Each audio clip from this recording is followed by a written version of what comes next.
Misophonia by Jacqueline Nim. I'm not a violent person. I never have been.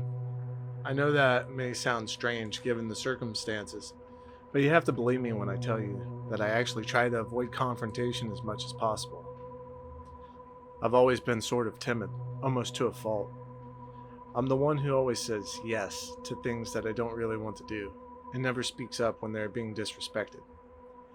I just really hate upsetting people, and I never know what to do when someone is angry with me. Mild tempered, that has always been me.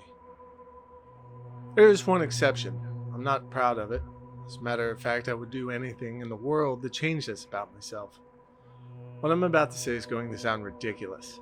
It's going to sound like I'm making excuses or making things up. But I swear on everything, it is true, and I'm not exaggerating. There are certain sounds I just can't endure. Everyone has certain noises that they find annoying, like nails on a chalkboard or a dripping water faucet.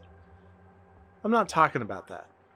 When I say I cannot endure certain sounds, I absolutely mean it. Annoying doesn't adequately describe what these sounds are to me. When I hear them, a rage engulfs me.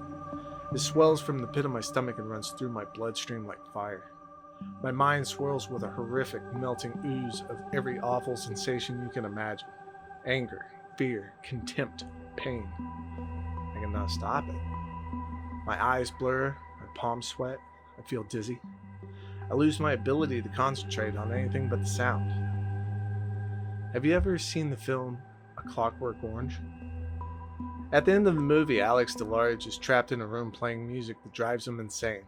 He jumps out of the window to end his life. But it wasn't his life he was ultimately trying to end. It was the sound.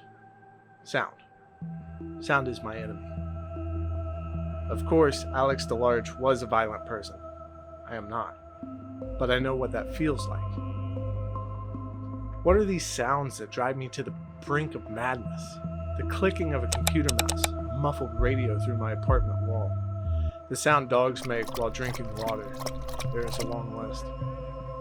But the sounds that are the worst involve eating, chomping, smacking, gulping, forks scraping across teeth. Nothing will fill me with rage faster. People think that the ambient background tapestry of hell is made of screaming and the ripping of flesh. They are wrong. Hell is a symphony composed of the sounds of chewing. But there is one. There is one sound that dwarfs all of them in its sheer malevolence to my ears. Gum. I loathe the chewing of gum and all the sounds that come with it. The popping, the squishing, the snapping, the smacking. Just talking about it makes me feel lightheaded. I hate gum so much. I can't even look at someone that is chewing it. Gum is my telltale heart beneath the floorboards. I cannot bear it. I've lost jobs because of this. An open office floor plan is a nightmare for me. How do you explain to your boss that the reason your work is suffering is because you can't concentrate because of the way the person at the next desk pronounces the letter S? The hardest part about being this way is that no one understands. Can't you just ignore it? After all, it's just a sound.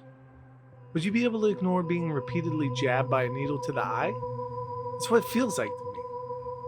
I bet if you just exposed yourself to the noise repeatedly, you would become so used to it that it wouldn't bother you anymore. It doesn't work that way. One doesn't get used to torture. You may find ways to lessen the pain, but you never get used to it. And I do try to lessen the pain, that is. I wear earmuffs and earplugs. I don't care if they make me look stupid. I once even tried to deafen myself. I listened to the metal music at full volume with headphones for hours with the intent of damaging my hearing. It didn't work. If I'm in a restaurant and I'm seated next to a loud eater, I'll politely ask for another table.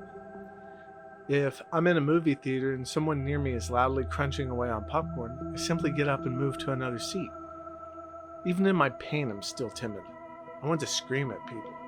Spit out that gum! Or stop chewing like that! But I can't. It would look insane and irrational. So I sit in silence and misery until the time finally comes I can get away from the dreaded noise. But what if you can't get away?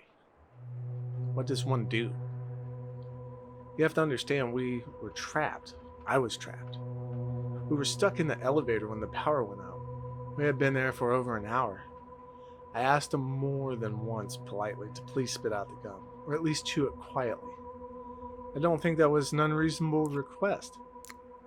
How hard can it be to just stop chewing gum for a little while? Just until someone came to our aid or the power was on again.